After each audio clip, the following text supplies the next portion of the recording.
तो last lecture में हमने जो है ट्रांसमिशन लाइन थ्योरी जो है स्टडी करना स्टार्ट की थी। तो अभी उसी लेक्चर को हम फिर कंटिन्यू कर रहे हैं आज। तो स्टार्ट करते हैं कुछ रिवीजन से ट्रांसमिशन लाइन की। तो ट्रांसमिशन लाइन जो है is fundamentally a two conductor system.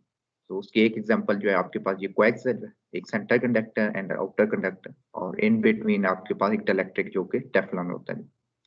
और ये एक और एग्जांपल आपके पास ट्विन लीड या टू वायर्स है जो आपके पास।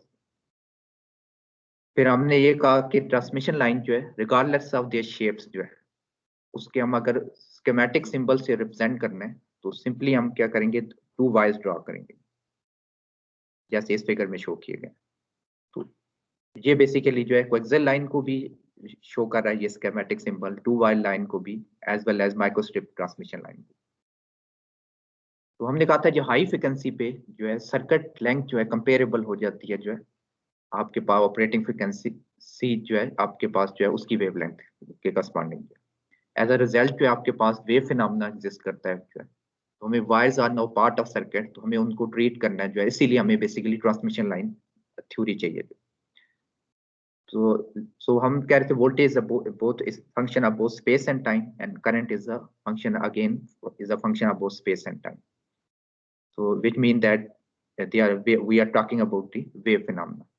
तो क्वेश्चन ये था कि लेट्स से अगर आपके पास ट्रांसमिशन लाइन है उसमें जो वोल्टेज और करंट है जो वो जो है उसकी एक्सप्रेशन हम कैसे फाइंड कर सकते हैं। तो इस क्वेश्चन को आंसर करने के लिए जो है हमने एक small section of transmission line लिया, उसको लेट्स से हम डेल्टा जी कह देते हैं।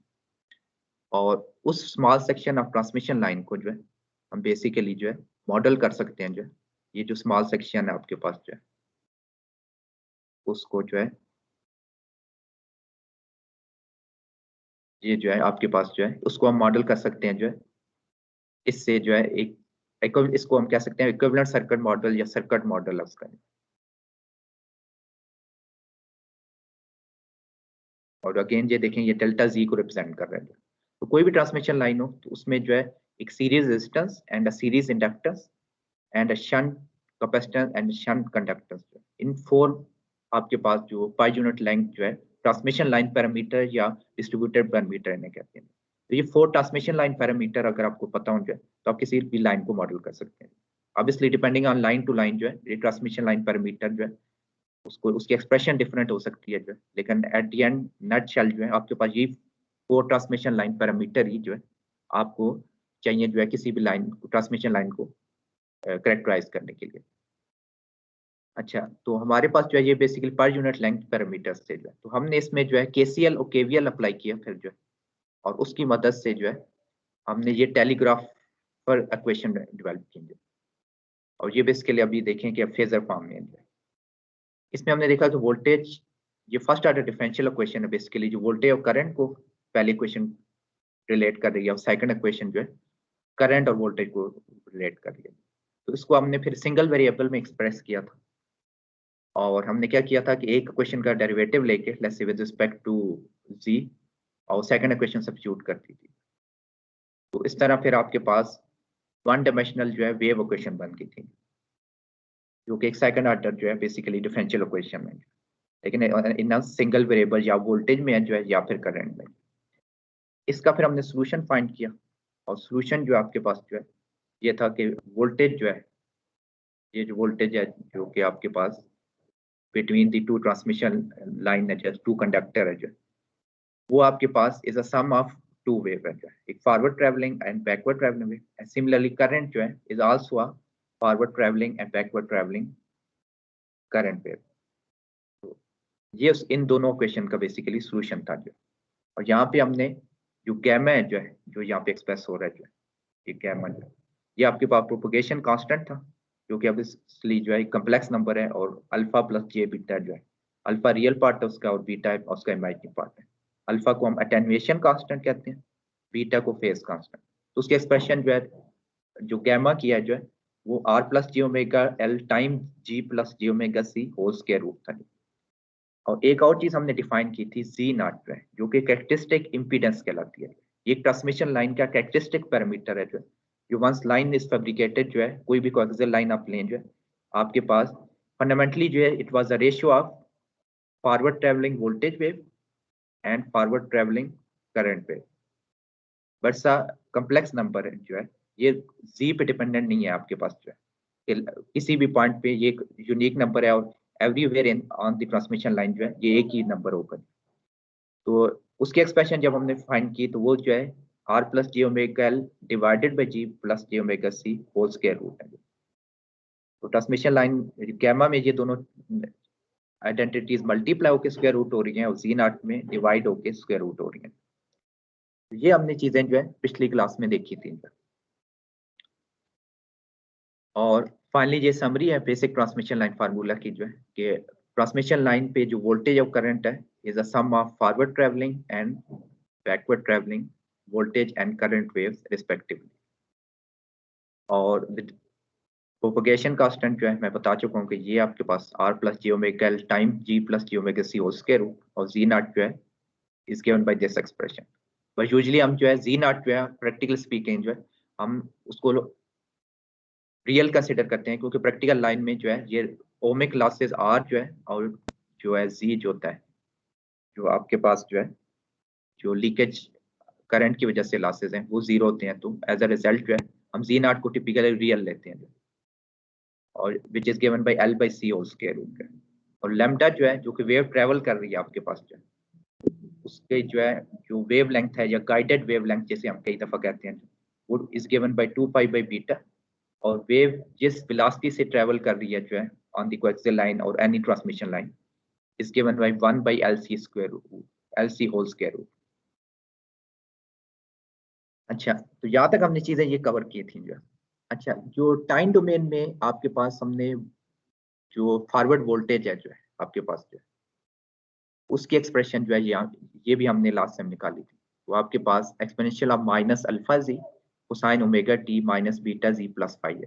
ये बेसिकली ट्रैवलिंग वेव को रिप्रेजेंट कर रहा है। जो exponential of minus alpha Z ये बता रहा है कि वो एटेन्यूएटिंग वेव है। अच्छा, अब हम ये देखना चाह रहे हैं कि लॉस का क्या इफेक्ट होगा। तो क्या एक्सपेक्ट करते हैं इंट्यूटिवली आप अगर ये ट्रांसमिशन लाइन अलग से, तो यहाँ से अगर मैं कोई जैसे कोई वेव ट्रांसमिट करता हूँ, जैसे एक पल्स करता हूँ, तो अगर वो लॉसी है जो है तो यहाँ पे क्या होना चाहिए जो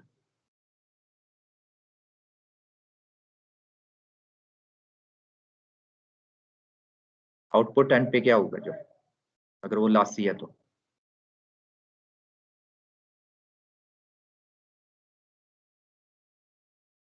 कोई आंसर नहीं है जो। तो लॉस का क्या करना चाहिए इंट्यूटिवली, तो हम ये एक्सपेक्ट करते हैं ना कि उसका बाकी सब कुछ सेम होना चाहिए, उसका एम्पलीट्यूड कम हो जाना चाहिए अगर लॉस है।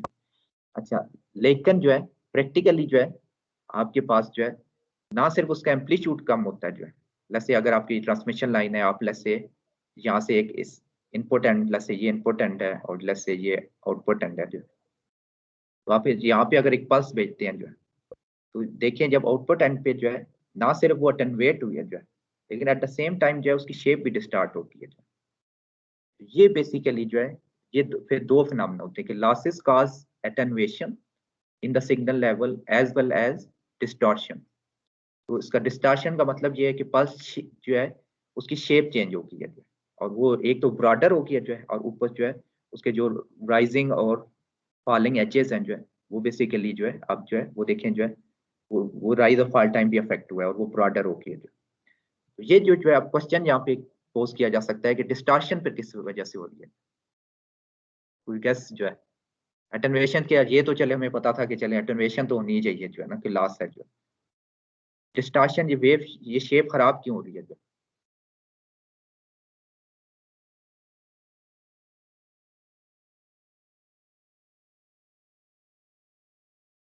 अच्छा, तो इस क्वेश्चन को आंसर करने के लिए जो है कि what is the cause of distortion जो है, तो हम अगर फेज वेलोसिटी की एक्सप्रेशन जो है फॉर लॉसी लाइन अगर देखें जो है तो फेज वेलोसिटी हमने निकाली थी इस u is equal to omega by beta. और बीटा अगर आपको याद हो इस was an imaginary part of gamma, क्योंकि गैमा था आपके पास अल्फा प्लस जे बीटा था जो है।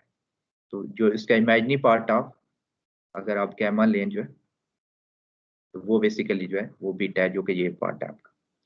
अच्छा, तो इसको इस तरह लिखा जा सकता है जो, और गैमा जो है वो क्या था आपके पास R plus J omega L time G plus J omega C whole square root था।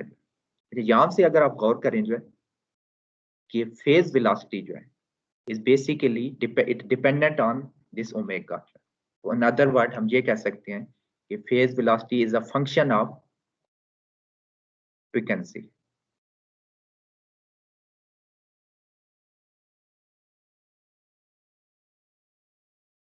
इस फिनोमेना को जो है हम फिर अगर phase velocity is a function of frequency हो जो है उसको हम बोलते हैं कि हम ये डिस्पर्शन हो रही है। ठीक है, जब जब भी आप अगर is not a function of frequency तो वो हम कहेंगे वो डिस्पर्शन नहीं है जो।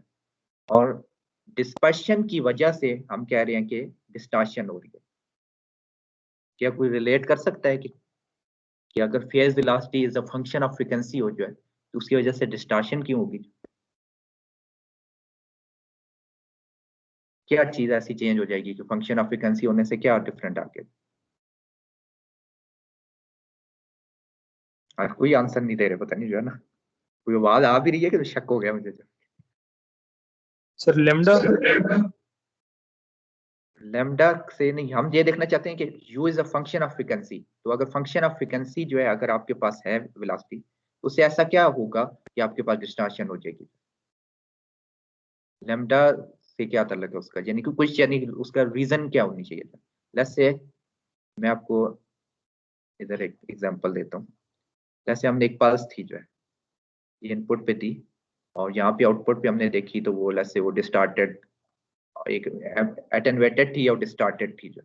और अब हमने ये देखा है कि क्लोजली ऑब्जर्व करके कि u is a function of frequency. तो क्या कोई बता सकता है कि व्हाई दिस पल्स इज डिस्टार्टेड? अच्छा, उसकी रीजन ये है कि अगर आप जो है रिकॉल करें जो है फोरियर ट्रांसफॉर्म आपने जो है शायद मैथ में पढ़ा हो जो है, ये जो पल्स होती है आपके पास जो है इस consist of number of different frequency component. यानी अगर एक पल्स है जो है ये आपके पास टाइम डोमेन में होती है। इसका अगर जो है अगर आप फोरियर ट्रांसफॉर्म ले जो है जैसे फोरियर ट्रांसफॉर्म ले तो आप बेसिकली फ्रीक्वेंसी डोमेन में आ जाते हैं। तो उसमें जो है आप देखें अगर इसको प्लॉट करें फ्रीक्वेंसी डोमेन में जो है तो आपके पास जो है डिफरेंट फ्रीक्वेंसी कंपोनेंट, आप देखेंगे डिफरेंट फ्रीक्वेंसी कंपोनेंट से मिल के जो है ये पल्स बनती है। तो ये बेसिकली फोरियर जो है सीरीज जो है यही होती है कि आपके पास डिफरेंट फ्रीक्वेंसी कंपोनेंट्स को आप ऐड करते हैं साइनोसाइड्स को और वो आपके पास एट द एंड एक कोई भी आप सिग्नल हो उसको फॉर्मुलेट किया जा सकता है। अच्छा, तो अगर हम जो है फ्रिक्वेंसी डोमेन में अगर इस पिक्चर को देखें जो है तो फिर हम ज्यादा बेहतर समझ सकते हैं जो है। लेट्स से ये F0 है, ये F1 है, ये F2 है और F3 है। फ्रिक्वेंसी डोमेन में जो है ये सिग्नल जो है is made of many different frequency component. अब हम अगर कह रहे हैं कि फ्रिक्वेंसी जो फेज वेलोसिटी है is a function of frequency जो, तो जो डिफरेंट कंपोनेंट है जो है अगर इसी को मैं डिफरेंट पिक्चर बनाऊं जो है फ्रिक्वेंसी डोमेन पिक्चर बनाऊं तो होगा क्या कि ये वाला कंपोनेंट जो है जैसे अगर इसकी स्पीड डिफरेंट है जो है ये शायद लेट्स से ये अगर फास्टर है तो ये पहले पहुंच जाएगा जो है।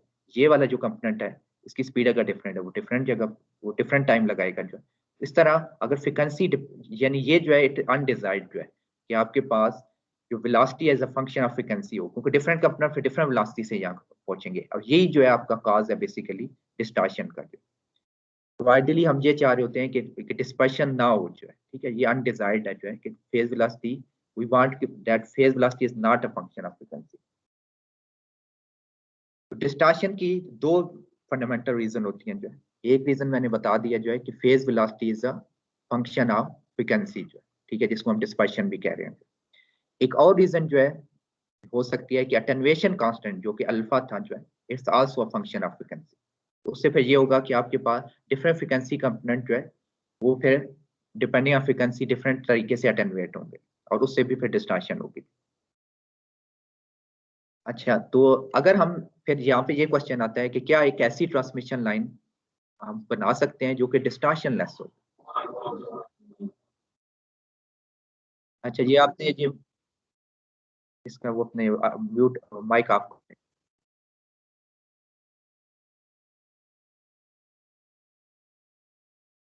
ठीक है।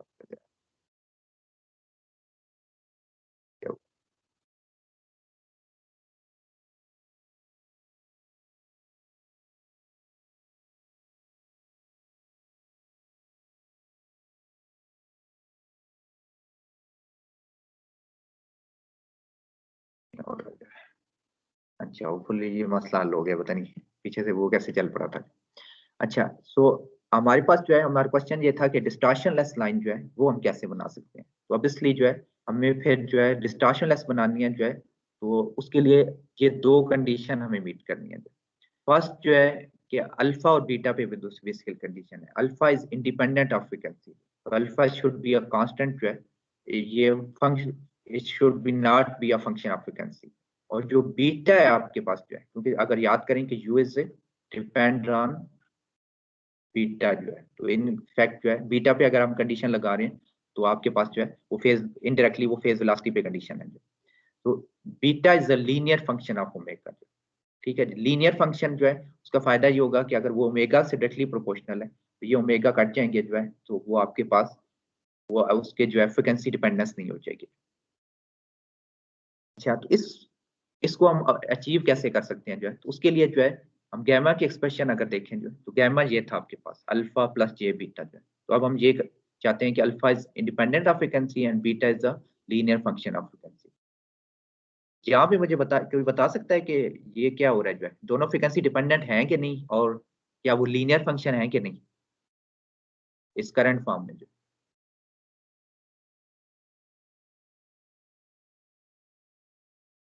ये लीनियर फंक्शन है कि नॉन लीनियर फंक्शन है जो। सर लीनियर है। लीनियर कैसे है जो है, जैसे आपके पास y is equal to X जो होता है वो तो लीनियर रहता है, यानी उसका ग्राफ जो है ये बनता है स्ट्रेट लाइन, हम कहते हैं लीनियर होता है। लेकिन अगर मैं y is equal to X square कहूँ जो, और उसका अलग से ग्राफ प्लॉट करूँ जो, या एक्स स्क्वायर रूट कह दूँ अलग से जो, तो उसका ग्राफ तो अलग से एक पैराबोला बनेगा, ये लीनियर तो ना हुआ जो है, यानी स्ट्रेट लाइन नहीं है जो। लीनियर का मतलब है कि आपको स्ट्रेट लाइन होना चाहिए उसका ग्राफ। ये दो ऑब्वियसली ये कंडीशन यहाँ नहीं मीट हो रही है। ये basically both alpha and beta non linear function of omega. Linear तभी होगा जब स्ट्रेट यानी जैसे y equal to mx plus c type की रिलेशन हो। अच्छा तो अब आपके पास दूसरी फ्रिक्वेंसी डिपेंडेंस भी आपको नजर आ रहा है, ओमेगा भी है जो है यहाँ पे, तो इसको हमने अवॉइड करना है जो है ना, ताकि हम जो है ये चीज ये दोनों कंडीशन अचीव कर सकें। अच्छा तो इसको अचीव करने के लिए जो है लेट्स से अगर हम यहाँ पे एल कॉमन ले लेंगे यहाँ से, ठीक है, तो ये एल से डिवाइड हो जाएगा और यहाँ से एल जो है ये भी डिवाइड होकर खत्म हो जाएगा, और इस सेकंड जो है आपके पास टर्म है जो उसे हम सी कॉमन ले रहे हैं, ठीक है, तो ये आपके पास आ जाएगा। अच्छा नेक्स्ट जो है इसको क्या करते हैं, नेक्स्ट हम जो है ये कंडीशन इम्पोज कर रहे हैं कि R by L is equal to G by C. ये कंडीशन जो है आपके पास हैवी साइड कंडीशन कहलाती है जो है। ओलिवर हैवी साइड जो फर्स्ट टाइम जो है, जिसने फर्स्ट टाइम जो है डिस्टॉर्शन लेस जो आपके पास लाइन थी उन पे काम किया था, तो उसने ये कंडीशन बेसिकली जो है सबसे पहले दी थी हिस्टोरिकली, इसलिए इसको हैवी साइड कंडीशन हम कहते हैं। तो अगर हम ये कंडीशन इधर इम्पोज करें तो उसका क्या होगा आपके पास, यानी जी बाई सी की जगह अगर हम आर बाई एल ही लगा लिख दें जो, ये दोनों टर्म आप देखेंगे आइडेंटिकल हो जाती है और ये स्क्वायर रूट के बाहर आ जाएंगी स्क्वायर होके, तो फिर आपके पास जो है आपका गैमा बन जाएगा R by L plus J omega, और ये L C whole square root आ जाएगा। नेक्स्ट जो है यहाँ से आप जो है अल्फा और बीटा आप देख सकते हैं जो है, रियल पार्ट अल्फा था जो है, तो real part R by L time L C whole square root है, और इमेजिनरी पार्ट जो है गैमा का आपके पास बीटा था, तो बीटा जो है वो omega L C whole square root है। तो इसका मतलब है कि एक कंडीशन तो स्ट्रेट अवे यहाँ से आप देख सकते हैं कि beta is a linear function of omega, क्योंकि बीटा जो है ये तो एक कांस्टेंट है ना, जैसे y इक्वल टू mx कह लें लेट्स से, जो ये m है एक तरह का जो है कांस्टेंट है, तो ये आपके पास जो है इस ये डायरेक्टली प्रोपोर्शनल आ गया, जो beta is directly proportional, it's a linear function of omega.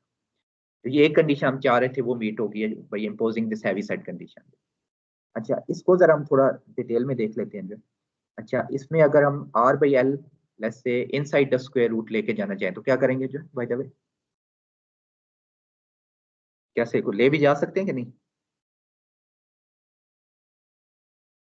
Math के इम्तिहान आ गया आपके, सर एल स्क्वायर हो जाएगा, स्क्वायर हो जाएगा सिंपली जो है, तो स्क्वायर होके जो है दोनों जो है रूट के अंदर आ जाएंगे, यहाँ से फिर आपके पास आंसर है। और फिर जो है आप इसको आर की दो टर्म में तो मैं इस तरह भी लिख सकता हूँ। अच्छा इसके बाद जो है अगर हम वापस इंस्पेक्ट करें हैवी साइड कंडीशन को, हैवी साइड कंडीशन थी R by L is equal to G by C, ठीक है, तो ये अगर सी जो है, जैसे अगर मैं यहाँ मल्टीप्लाई कर दूँ तो R C by L is equal to G आ जाएगा। तो ये पूरी कंडीशन जो है इसको मैं रिप्लेस कर सकता हूँ टर्म को जी से जो है, तो alpha is equal to R G whole square root बन जाता है। और इसकी इंट्यूटिव सेंस भी बनती है वैसे बाय द वे जो है। क्यों बनती है वैसे बाय द वे, तो बता सकता है क्या इंट्यूटिव सेंस है इसकी जो इस फॉर्मूले की? अल्फा किस पे डिपेंड करता था, यानी लास्ट जो है, इन अदर वर्ड लॉस है ना बेस, तो एक कंडक्टर लॉस है जो आर से हो रहा है आपका, और एक जो है आपके पास डाइलेक्ट्रिक लॉस है वो जी से रिप्रेजेंट हो रहा है। तो इन्हीं दो चीजों पे डिपेंड करना चाहिए था। तो अल्फा जो है ये आपके पास एक्सप्रेशन आई जो है, और ये बेसिकली अगेन जो है इज इंडिपेंडेंट ऑफ फ्रीक्वेंसी है, कांस्टेंट है simply R G whole square root, एक नंबर आएगा। ये दो चीजें हम चाह रहे थे फॉर डिस्टॉर्शनलेस लाइन, एक beta is a linear function of omega and alpha is independent of frequency. तो ये दोनों कंडीशन अब मीट होती है।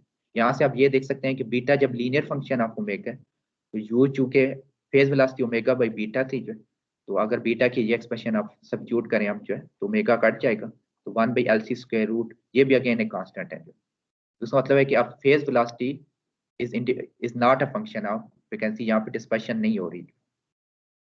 ये अगर कंडीशन मीट हो तो हम फिर कहते हैं कि हमारी डिस्टॉर्शनलेस लाइन है, और हम कह रहे हैं कि डिस्पर्शन नहीं है।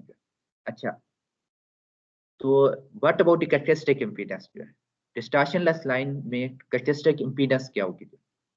इस क्वेश्चन को आंसर करने के लिए जो है हम अगर जी नॉट जो है या कैरेक्टरिस्टिक इंपीडेंस की फंडामेंटल जो रिलेशन है जो है, वो हमने ये ड्राइव की थी कि R plus J omega L और G plus J omega C whole square. यहाँ से जो है अगर मैं टॉप से जो है जो टर्म है जो है वहां से आर कॉमन ले लूँ, और जो बॉटम टर्म है जो यहाँ से मैं जी कॉमन ले लूँ, तो मैं इसको इस तरह लिख सकता हूँ। नेक्स्ट जो है अगेन अगर हैवी साइड कंडीशन को देखें तो आपके पास R by L is equal to G by C, ये हैवी साइड कंडीशन थी। अब इसलिए मैं इनका रेसिप्रोकल भी ले सकता हूँ, वो L by R is equal to C by G बन जाएगा। यहाँ पे अगर ये जो है अब फिर देखें जो है, तो इसका मतलब ये है कि ये दोनों टर्म फिर इक्वल हो जाएंगे। जब ये कंडीशन लेस से इसकी जगह मैं अगर एल बाई आर लगा दूँ जो, तो ये दोनों टर्म कट जाएंगे, और आपके पास जो जी नॉट बन जाएगा वो R by G whole square root बनेगा। अच्छा, नेक्स्ट जो है अगेन हैवी साइड कंडीशन को वापस एक्सपेक्ट करते हैं कि R by L is equal to G by C था, तो आर बाई जी क्या होगा? तो आर बाई जी जो है यहाँ पे आप देखें तो वो एल एल बाई सी की इक्वल है। तो मतलब है कि आर बाई जी के बजाय हम जो है हम उसको L by C whole square root लिख सकते हैं। ये फेमिलियर एक्सप्रेशन है जो कि सेम एज ये कब हमने देखी थी जो है कैरेक्टरिस्टिक इंपीडेंस की ये एक्सप्रेशन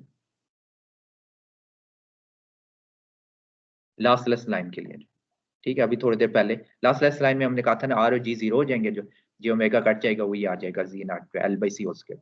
तो यहाँ पे देखें कि हमने डिस्टॉर्शनलेस लाइन भी वो सेम एक्सप्रेशन रही है जी नॉट की।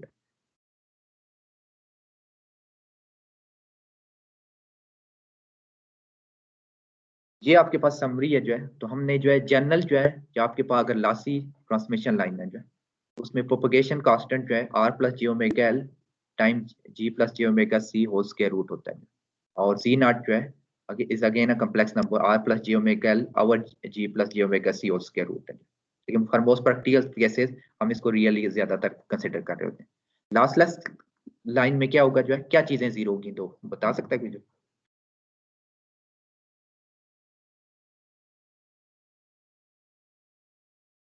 सर अंडर रूट आर जी।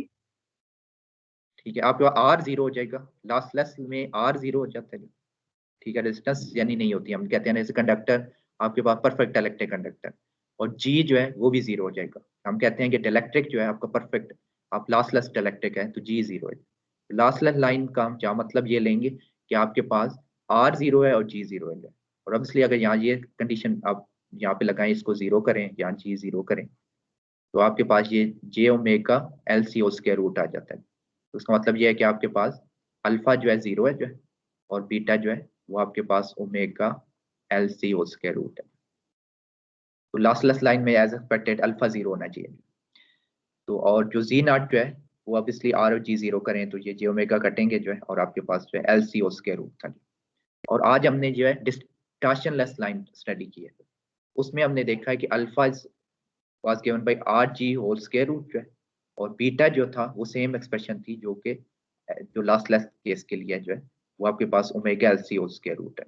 ये आपके पास जो है अल्फा है R G whole square root which is a independent of frequency है। और जी नॉट हमने देखा था फॉर बोथ केसेस जो है for lossless line as well as for जो है डिस्टॉर्शनलेस लाइन जो है उनमें सेम होता है। जो आप एक प्रैक्टिकल नोट है जो है कि लॉसेस लाइन जो है हमें यूजुअली डिसाइड होती है इन पावर ट्रांसमिशन में जो है, ठीक है। जो लाइन लॉसेज है उसको हम ऑब्वियसली कम करना चाहते हैं, पाकिस्तान में फंडामेंटल प्रॉब्लम है ये। ऑन द अदर एंड जो है जो टेलीफोन लाइंस हैं जो उसमें जो है की जो आपके पास रिक्वायरमेंट है वो डिस्टॉर्शनलेस लाइन की। तो बता सकता है क्यों जो है लॉसलेस लाइन ज्यादा इंपॉर्टेंट क्यों नहीं है, डिस्टॉर्शनलेस क्यों ज्यादा इंपॉर्टेंट है?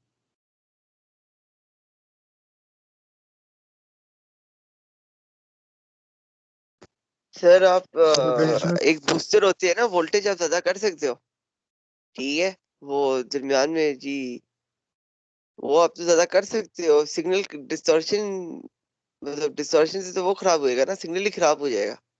हाँ हाँ यानी आप सही कह रहे हैं कि यानी आपके पास अगर जो वॉइस क्वालिटी है से अगर कॉल कर रहे हैं आप जो है तो उस पर आप कंप्रोमाइज नहीं कर सकते ऑब्वियसली जो है ना। तो ऑब्वियसली अगर जी, वो तो वॉइस बात ही करप्ट अगर वो कुछ बोल रहे हैं वही समझ नहीं आ रही, तो सिग्नल फायदा अटेनवेट अटेनवेशन जो है उसको आप जो है अगर अटेनवेट हो जाता है तो उसको आप एम्पलीफायर लगा के आप वापस बूस्ट कर सकते हैं वापस।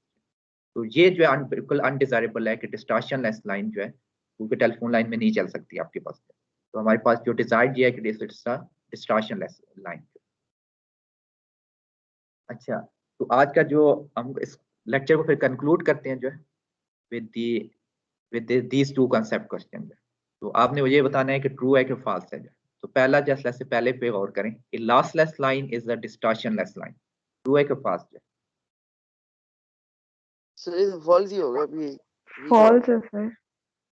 चलें आपका आंसर मैं लिख देता हूँ। और दूसरा, a distortionless line is a lossless line. ये ट्रू है, और कुछ किसी का ख्याल? चले मैं लिख देता हूँ आंसर। ट्रू है। ये अगर ट्रू ना होता ना इसके साथ लिखा ही ना होता।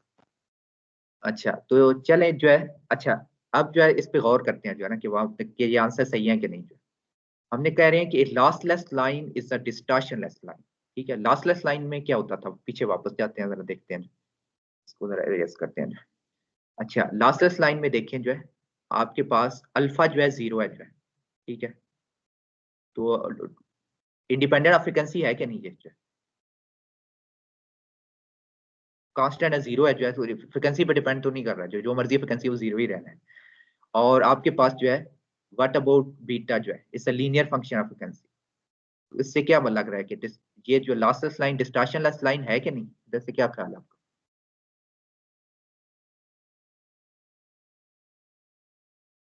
दोनों कंडीशन तो मीट हो रही हैं जो है कि alpha is not a function of frequency and beta is a linear function of frequency.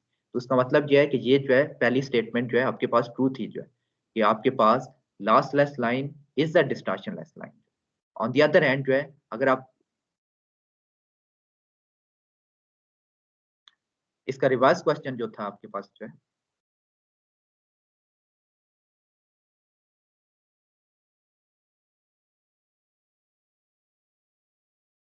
तो ये जो आपके पास जो है आपके एक्चुअली दोनों आंसर गलत थे जो है इनफैक्ट जो है। तो ये एक्चुअली ट्रू है जो है कि lossless line is a distortionless line. लेकिन डिस्टॉर्शनलेस लाइन जो है आपके पास लॉसलेस लाइन नहीं हो सकती जो है। उसकी रीजन ये है कि डिस्टॉर्शनलेस लाइन में आर जी आपके पास जो है ये था अल्फा जे था, 0 नहीं था जो है। जब वो 0 नहीं है तो वो फिर लॉसलेस तो ना हुआ जो है। तो इसका मतलब है कि ये गलत है जो है। तो ये आपने फिर जो है इसको जो है कंसेप्टली सोच के जो है फिर इस तरह के आंसर्स को आप फिर बेहतर आंसर कर सकते हैं। तो इसके साथ ही फिर ये लेक्चर फिर हमारा जो है खत्म होता है जो है। तो नेक्स्ट लेक्चर में फिर हम कंटिन्यू करेंगे।